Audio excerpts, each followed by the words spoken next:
Hey yo, what's good? I'm Andy. I'm a self-taught software developer, and today what I'm going to be talking about is my attempt at starting my own little software company. So back a year ago in 2017, January, I tried starting my own application, my own small software application. It didn't work out, but I'll go ahead and tell you what the app was, what my experience with it was, and then of course what I learned, most importantly. Let's just go ahead and dive into it. So I started a small app. It was called Casecentric, as you can see right here. It's a cool little logo there.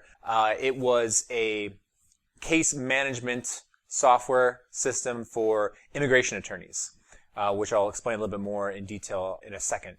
Basically, I worked for an immigration law firm in 2015. That was my last job I had before I actually became a software developer. I learned a lot in terms of that domain and that knowledge of domain, and I was able to apply that to this app that I was trying to build. I also knew two immigration attorneys, and I had spoken with them asking if the app would solve their needs. And they were like, heck yeah, they were all in. I was very optimistic when I began that it was going to be very successful. So I dived right in. But to explain a little bit more, so what is Casecentric as an app?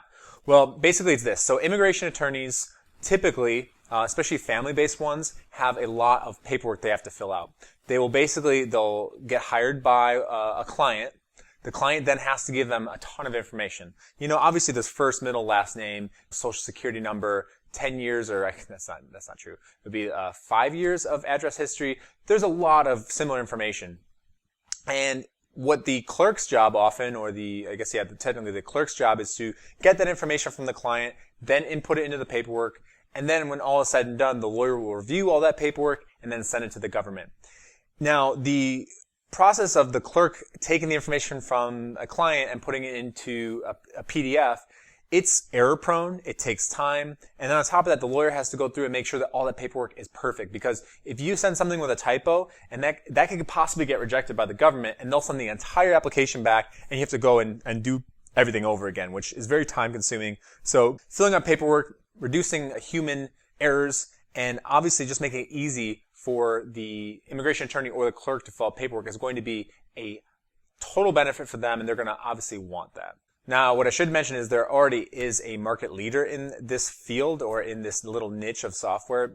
When I worked for the law firm, I used LawLogix, and they were the sort of number one market leader in immigration attorney paperwork, and I used that. That was one of the programs that I used. That really is the only program that I used for filling out paperwork, and it was, in my opinion, my estimation was slow, clunky, the UI, UX was outdated. I just was like, I'm pretty sure that something could be better. And what LawLogix, in my opinion, really got wrong, and it still is getting wrong, assuming they haven't changed much, is that they try to be all things to all people. And you'll see that as a common thread amongst a lot of different software applications, meaning I felt like they were trying to accommodate for every single immigration attorney possible. What I saw is there was an opening specifically for smaller family immigration attorneys, because what they need is not everything. They just need a small subset of certain procedures and certain paperwork that if you catered to that market specifically, you would not have to worry about all the little edge cases. You could just make it a really streamlined app for them, and they would love it, and you could actually charge a lot less and possibly take some of that market share. So the whole idea was to make it very minimal. I just wanted to fill out paperwork. I wanted a killer UX, UI design, and I was going to have it our marketing was going to be for lawyers by lawyers. I was going to have all the immigration attorneys that I knew help me design it, and we're going to market it as something that was designed by immigration attorneys. I was so optimistic going into it, but as you'll see, didn't end up working like that. So January of 2017 comes around, and I go all in on this app. For me, as you can probably tell from my YouTube videos, whenever I decide I'm going to do something, I just go in and start going. So I was fiercely coding, really no planning whatsoever. I didn't really had much of a plan outside of what was in my head. I knew what I wanted to do, I knew what I wanted to look like, and I just started coding away. When I originally started, I really assumed that I would have some sort of working app, meaning something that a client, I should say an immigration attorney, could use within about 3 months. But actually, things dragged on really far out, much farther than I had originally planned. And by about June, I was realizing I was way behind. I was having some technical issues, mostly to do with PDFs. I had chosen Node as a backend. It was Postgres database, Node backend, and Angular frontend. And the Node backend wasn't doing all the things I wanted to do with PDFs. So I decided to migrate it over in June of 2017 from Node.js to .NET, because .NET is what I work in on a regular basis at my job. And honestly, I should have done that from the beginning. I'm much better in .NET and C#, but that was a decision I had to make. And I lost another month once it came to June. And so things were running way behind. I mean, I've already spent 6 months and I don't even have one single client on here. Now keep in mind, this is June, okay? So it's literally summer, and summer in Chicago is like one of the best times to be just in the city. And I'm having friends on the weekends, right? Because I work a 9-to-5 job, and I was working a 9-to-5 job. On the weekends, I have friends hitting me up saying, let's play beach volleyball, let's do this, let's do that. And I said no. I was taking this very seriously. I was working 10 or 12 hour weekends, or I should say on a Saturday and a Sunday, I was working 10 or 12 hours. Well, when you start doing that, and on top of that, when there's not much progress, well, it doesn't really add up to very good things. So if you fast forward to the end of summer, I was definitely not starting to, but I was burnt out. I was burnt out from basically spending 40 hours a week at my regular job staring at code, and then the weekends staring at code, and I didn't have anything to show for it. I had an app that was kind of cool looking, and it had some functionality that was working, but it wasn't ready to go. I wasn't ready to start charging people. By about September or October, I was so burnt out that I actually took a break. And I told myself, look, I'm just going to take a break for 1 month. That's it. I'll hop back on, maybe see if I can get some possible other developers or maybe investors to come on board. If that happens, then I'll definitely pick it back up. Well, I gave myself a month and I never came back. I'm sure there's many good reasons why, but at the end of the day, I lost enthusiasm for it. I basically had gone, 10 or 11 months with nothing to show. I was moving too slowly, and I basically said, you know what, this is not for me.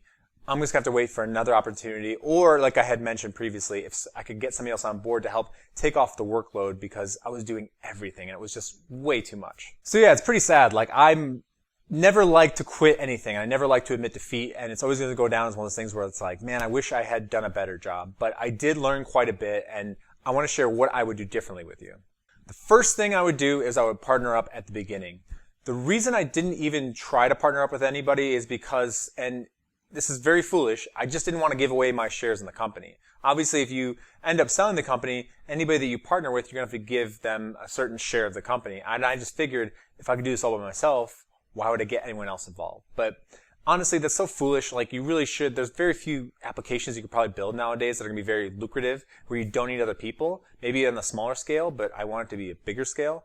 Anyways, you need to partner up with people. Not only that, for myself, I like discussing. I like discussing ideas, running things by people. I like collaboration with other people. That's where I get my best ideas. And working every day without someone to bounce ideas off of, whether it's technical ideas or business ideas, it was just super difficult. And I should have just partnered up from the beginning. And if it didn't work out, say I partnered up with somebody and I hated it, you can always just quit and start up a brand new thing. There's no real reason why you couldn't. So the second thing I would do differently is I would prototype the app at the beginning, way before I ever started or I wrote one piece of code.